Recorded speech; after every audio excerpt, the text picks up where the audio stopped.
Hello friends and welcome back. In my last video, which you can find up here, right? I went a little lighthearted, trying to figure out what Europeans thought of Americans. That video wasn't what I thought it was going to be, but a little fun nonetheless. But in today's video, I'm going to go back a little bit more on the serious side. Hopefully not too serious, but I came across the video.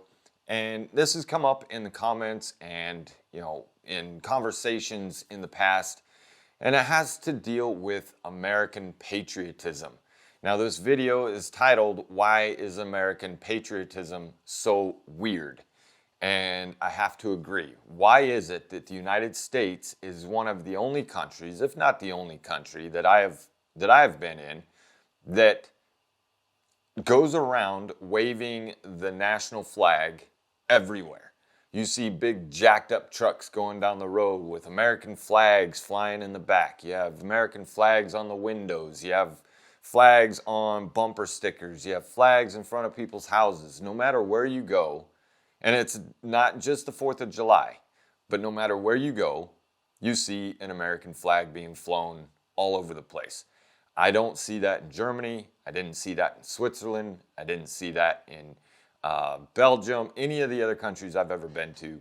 You don't find that. You do find their national flag flying at a capitol, maybe, a government building, but not everybody on the block in Germany has a German flag being flown. And I've never once seen a German flag attached to the back of a car on a normal basis. It just doesn't happen.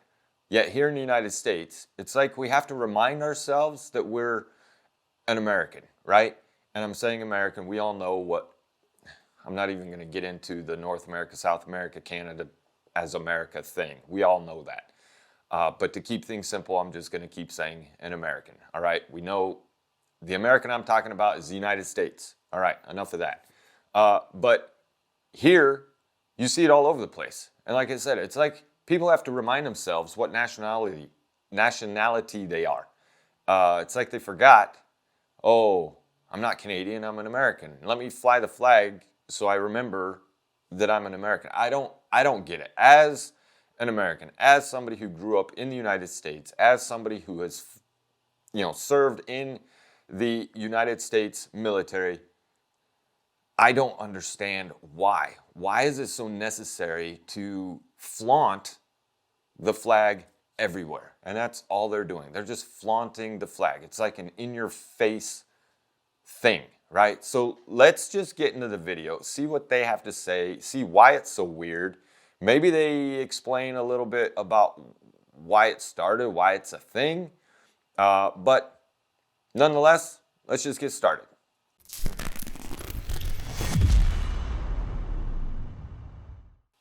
This episode and others like it are brought to you by the generous support of my patrons on Patreon. If you'd like to help support this channel, join our patrons-only Discord, and get early access to every video, consider becoming a patron at patreon.com/secondthought. To a non-American, driving down roads lined with American flags, past people dressed like this, past fields where, hand on heart, Americans sing along to the national anthem for even the most forgotten Little League game, and past bars where a USA chant is on a hair trigger is all very strange. Every Ford commercial in this country is about how the US is sick as hell. Every bald eagle is swole. Every beer is a gun. And a kid just pledging allegiance to the flag is a heartwarming story on national television. In no other country in the world is there such a widespread emotional attachment to the symbols of a bureaucratic government structure. It's incredibly strange, but I get that a lot of patriotism is just having fun. For a lot of people, it's like wearing your team's colors to a game. It's a good time. The problem is that that's not all that patriotism, or its defense, is. Almost every week, I get... Okay, so one thing I was going to mention at the beginning but forgot is that they're talking about patriotism. There is a huge difference between patriotism and nationalism. And we might get into that a little bit later. If not, then I will cover that at the end of the video. Get an email calling me a traitor or anti-American scum. For some reason, in this country, good faith criticism almost always triggers this knee-jerk reaction that the person raising their concerns, or more often just advocating for their own self-determination, hates America. Let's take an example. Here's an email I got from someone who probably genuinely believes they love their country and thinks what they're doing is a justified defense. And you know what? Let's give this viewer the benefit of the doubt. If you wholeheartedly believe that someone hates you and or the place you call home, it's not entirely unreasonable to get angry with them like this. But here's the thing. If you really want to label yourself patriotic, this kind of approach is completely counterproductive. Think about it for a second. If you care about your country, you should be among the first to call out problems when you see them. If you love your country and your fellow Americans, you should want to fix those problems, not blindly defend them. This kind of behavior isn't patriotic. It's ignorant. All those quote-unquote traitors are doing is bringing attention to problems that all of us should want to solve. There's nothing un-American about caring for your unhoused neighbors. This is so spot on. This is the exact thing that I've been thinking, saying, doing. Just because I criticize the United States does not mean that I hate the United States. On the contrary, the exact opposite is true.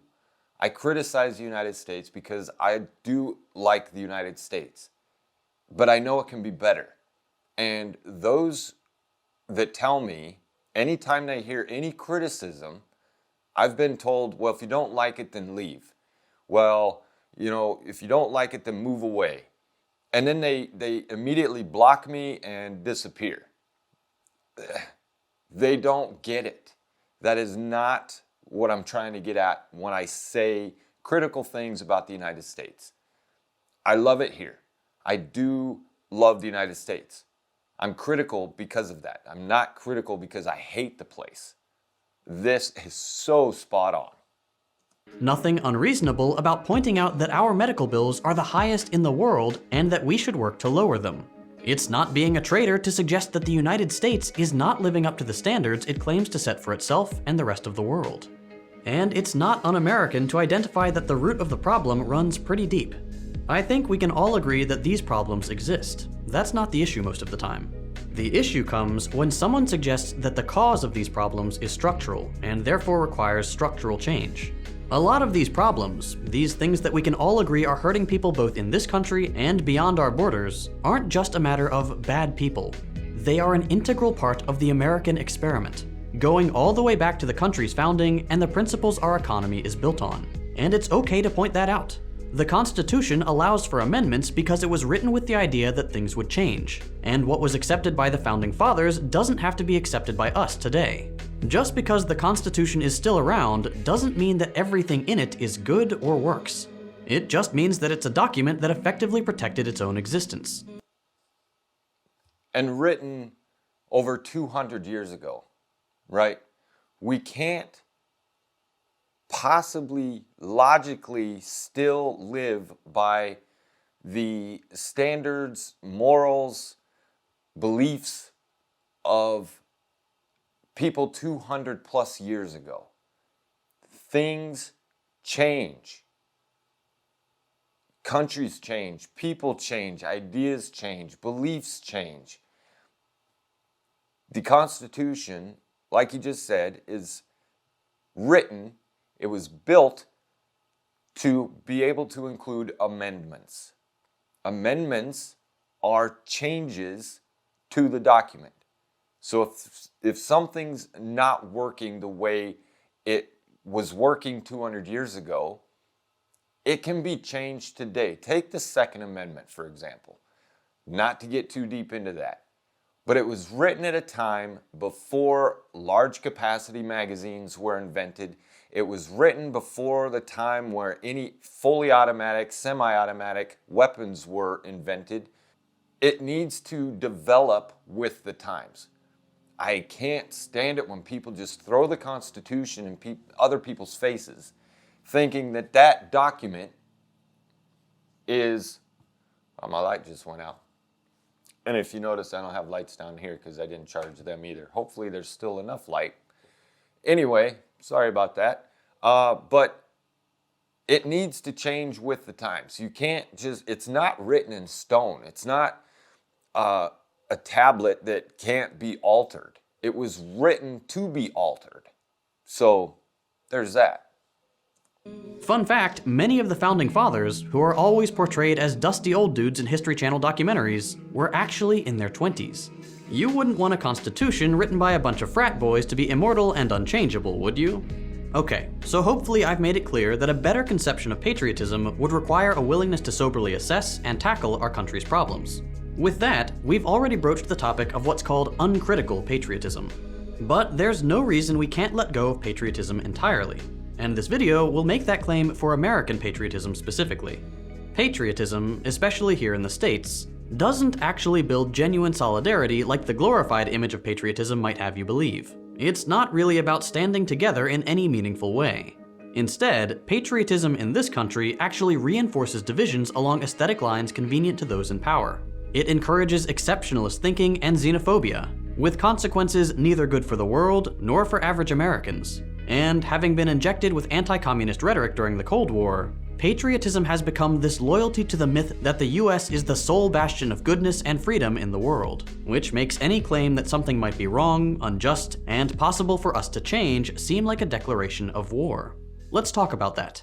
Patriotism is always promoted as solidarity. Behind the symbols, the territory, the language, the culture, whatever patriotism attaches itself to, its main draw isn't we all like these three colors, it's community and solidarity with other people. This idea that even people you've never met and will never meet are there for you and you're there for them.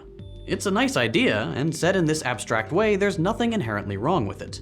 But there are a couple problems with the reality of patriotic quote-unquote solidarity. For starters, it obviously doesn't extend to everyone, and patriotic solidarity specifically is weaponized for conservative ends.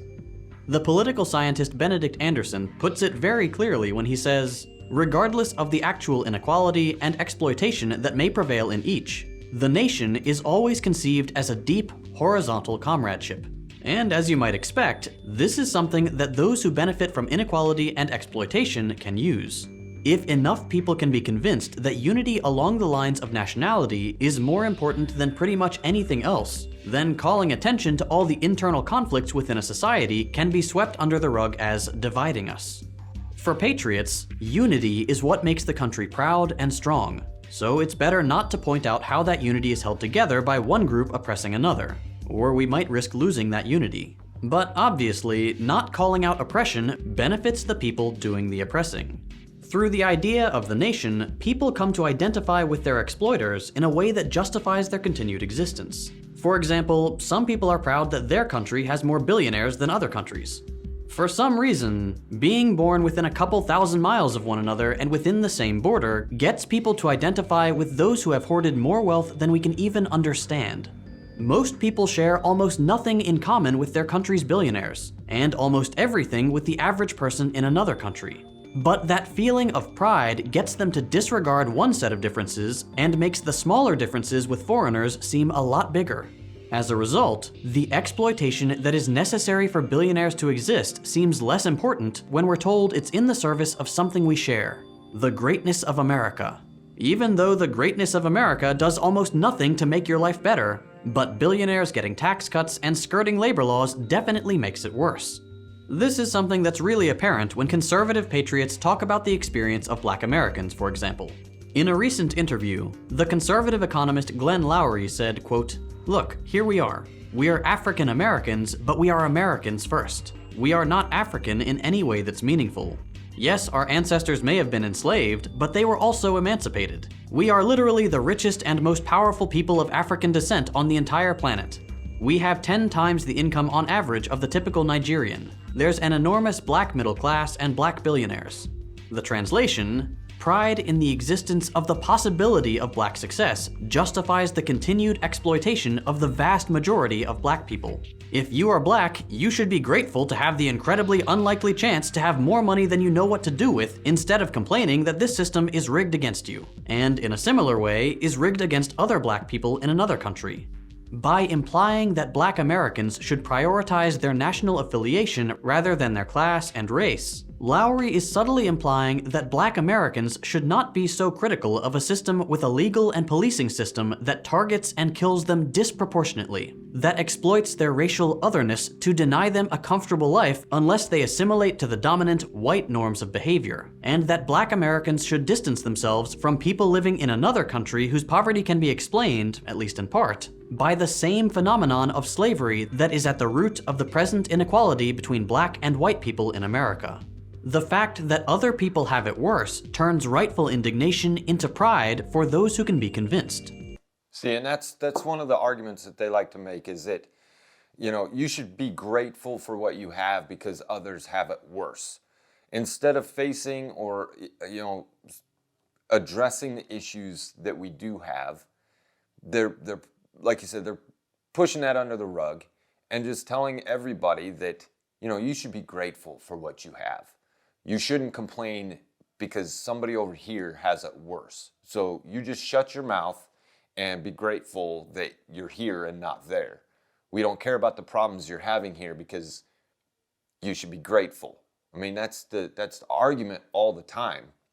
They don't want to face the issues that we currently have. Like you said, they are targeted a lot more than the white counterparts. And when they are told that, then it's just an immediate left turn to, well, but people in Nigeria have it worse, so it's not that bad. And makes those who stay rightfully indignant look ungrateful. Lowry defends capitalism, and he knows that capitalism requires exploitation. He's just hoping that by calling attention to your nationality, you'll accept how exploited you are because someone else has it worse. A non-patriotic approach might look at the inequality between Black Americans and Black Nigerians and find that the plunder of Africa through colonialism and slavery caused both the present inequality between white and Black Americans and the inequality between Americans and Nigerians, and from there can ask what should be done to rectify this injustice, and what structures are keeping it in place. By contrast, a patriotic approach to these facts gets people to think that the best we can do is protect what we have. Never try to get more. Never question the nature of the system as it exists today, and never hope to achieve justice, especially for those not part of the patriotic community. At the end of the day, the existence of Black billionaires still relies on the exploitation of Black people, and is still supported by the systemic discrimination of Black people. But drown all that in a little American pride, and it goes down a lot smoother. To recap, patriotism replaces solidarity among people who suffer under the same structures of injustice, in this case international racial capitalism, and replaces it with solidarity between those who do the oppressing and those who are oppressed. Let me seriously ask, what is the point of patriotism? Why choose to believe you're better or even meaningfully different from someone on the other side of the world? Your material concerns are the same. You have bills, you want to take care of your family, you want the freedom to pursue your own happiness. There is far more in common between you than the differences created by a borderline decided hundreds of years ago in random wars and brutal, bloody conquests. The world is not going to be made better as long as the oppressed fight one another for the crumbs dropped from the table of the oppressors. Moving on. For patriotism to work, you need to have a general idea about what it is you're patriotic about. And this is one of the great debates of American politics. What is the soul of America? Generally, a patriot might answer with something like freedom, opportunity, or justice. And if that's you, those are good things to defend and give value to. I'm right there with you, 100%. But there is no reason that you need to attach those things exclusively to the US. Absolutely defend freedom. Absolutely defend justice. Absolutely defend opportunity. But why connect those things to this vague idea you'll have to defend too? Because both historically and presently, while American political discourse likes to promote these ideas of freedom and justice, American political action and the structures of American politics and the American economy actively work against these things. I'm not going to rehash all of American history to make this point. Suffice it to say that slavery, manifest destiny, meaning the still ongoing genocide of Native Americans, and the various imperial wars the US has led, are all cases where the nation's first goal and economic motivation was suppressing the freedom of people categorized as others, and therefore outside the mythologized community. Defending something like freedom within the context of American patriotism has rarely ever meant actually defending freedom. and it's almost always meant taking it away from those who are in the way of a greater project of wealth accumulation. And I can already hear a commenter saying something like, if the US can be blamed for, say, Jim Crow, then it should also be praised for the civil rights movement. But I'd argue you'd have a really difficult time defining something as America and showing it was on the right side of the civil rights movement. For example, if America to you means the community of people living in this country, the majority opinion of the US was decidedly against the civil rights movement, with the press calling its leaders like MLK and Malcolm X un-American. If America means the government of this country, then it too was decidedly against the civil rights movement, sending police to crush the protests. If America means the country's founding documents, civil rights for black people is clearly not what America is all about. When it comes to justice, freedom, and opportunity, these things were not achieved for millions of people by being patriotic, but by working outside of and rejecting what was considered American at their time. If you understand why flying the Confederate flag sends a specific message, regardless of the values people who fly it say it represents, consider how the same things might apply to the American flag. Retroactively, historical moments like the civil rights movement have been folded into the America that one should be patriotic for. But that doesn't mean that freedom isn't still being suppressed in the name of patriotism. When movements for self-determination like BLM and the decolonization movement make waves, for example, the knee-jerk reaction against people wanting a more free society, free for everyone to build their own lives without the threat and exercise of state violence against them, is time and time again patriotism. BLM and decolonization proponents are ruthlessly attacked by an angry mob mobilized not against their ideas, but by the "They Hate America" slogan repeated endlessly on conservative media. These movements are indeed contesting the hegemonic idea of what America is right now, but they are clearly defending the values American patriots claim to hold: freedom, justice, and opportunity.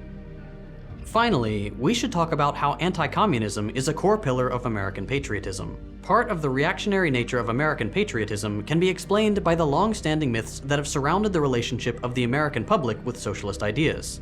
When movements for justice are called anti-American, they're usually also called Marxist or communist pejoratively.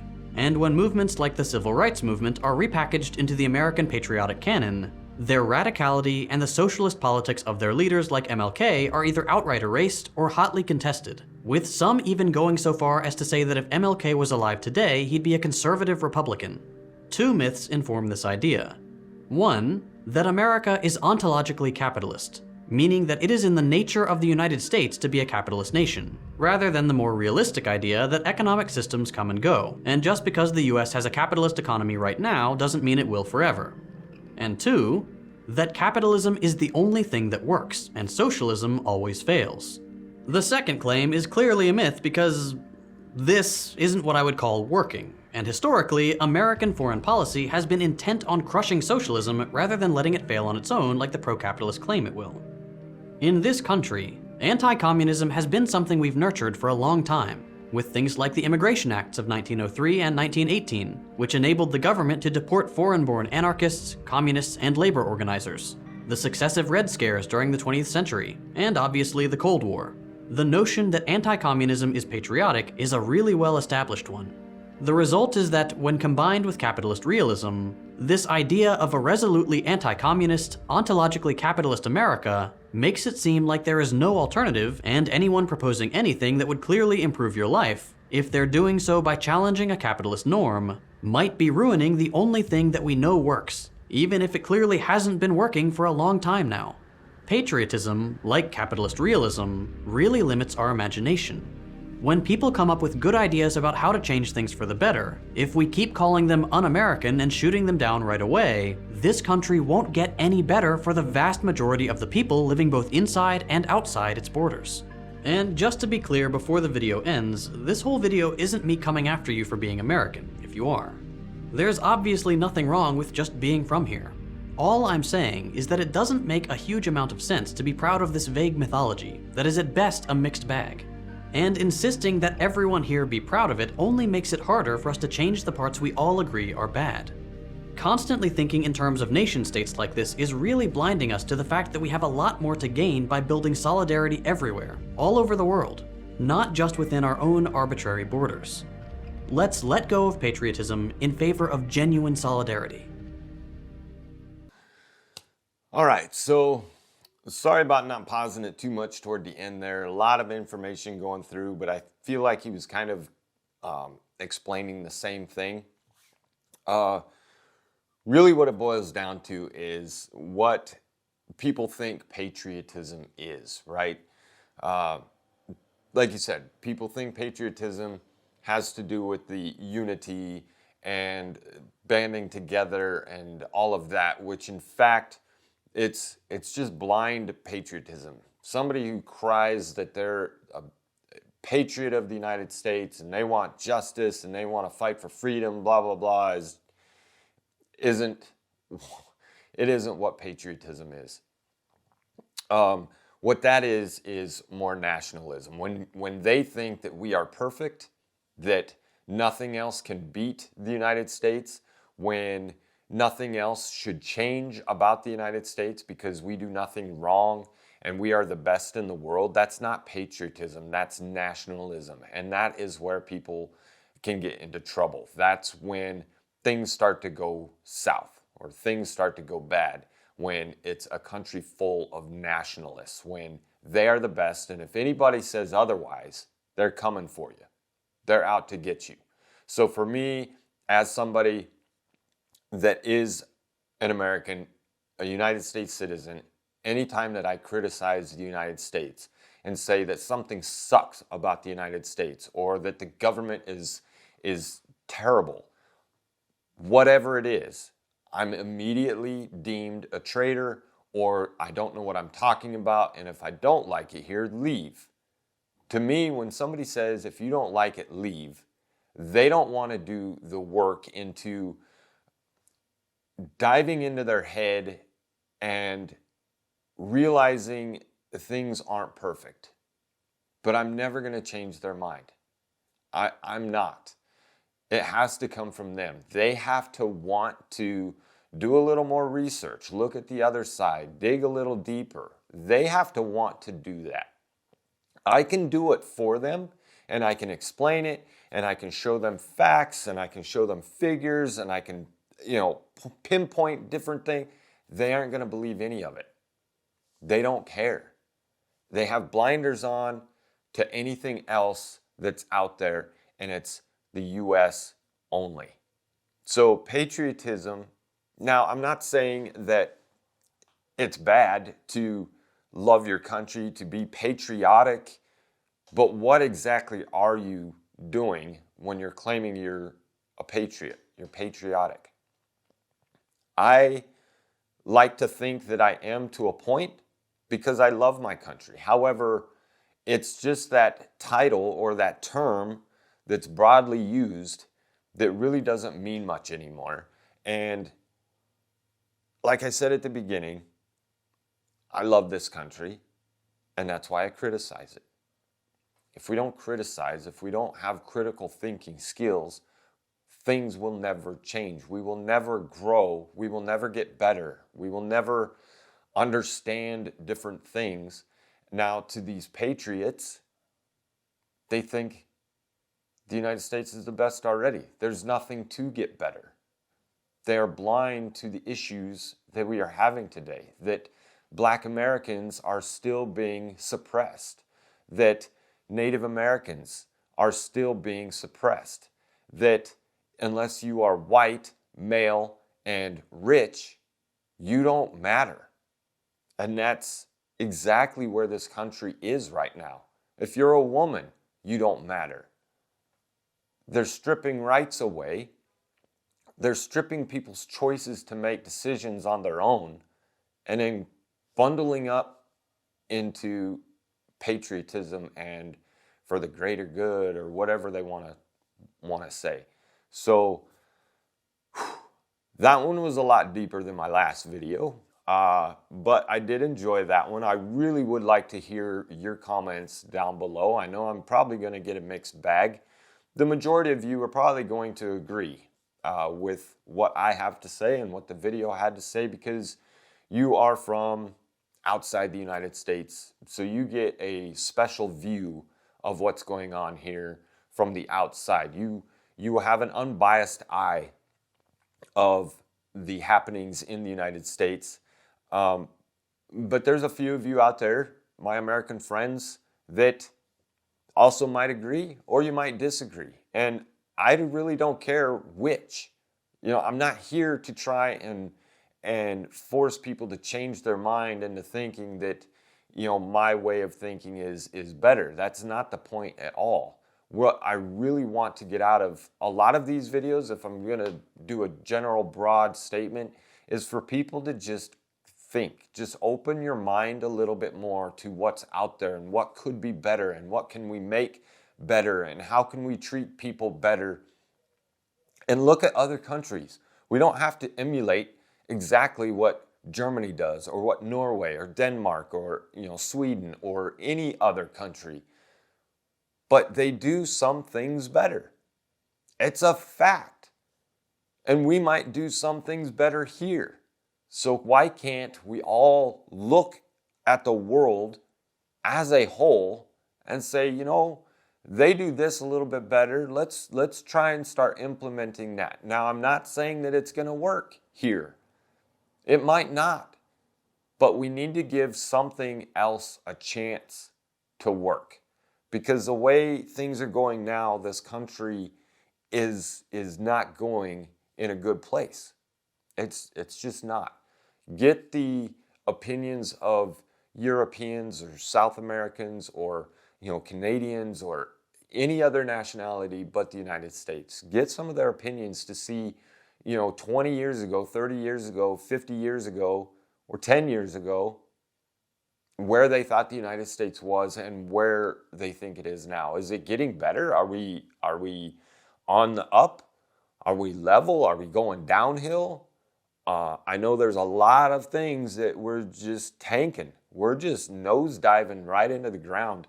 And that hurts. It really does hurt me because I'm a citizen of the United States. I want this place to be better for my friends, for my family, for my neighbors.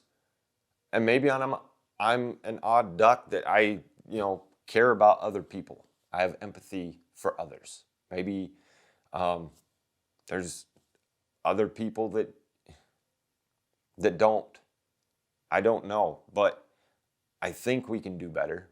I know we can do better, but it's got to start changing, and it's got to start changing soon. So with that, thank you for watching. Sorry my light went out. I think it's still a little bright over here. Thankfully, I turned on the smaller one that's right here. But interesting video. I, again, would love to hear your comments down below. So please leave them down below.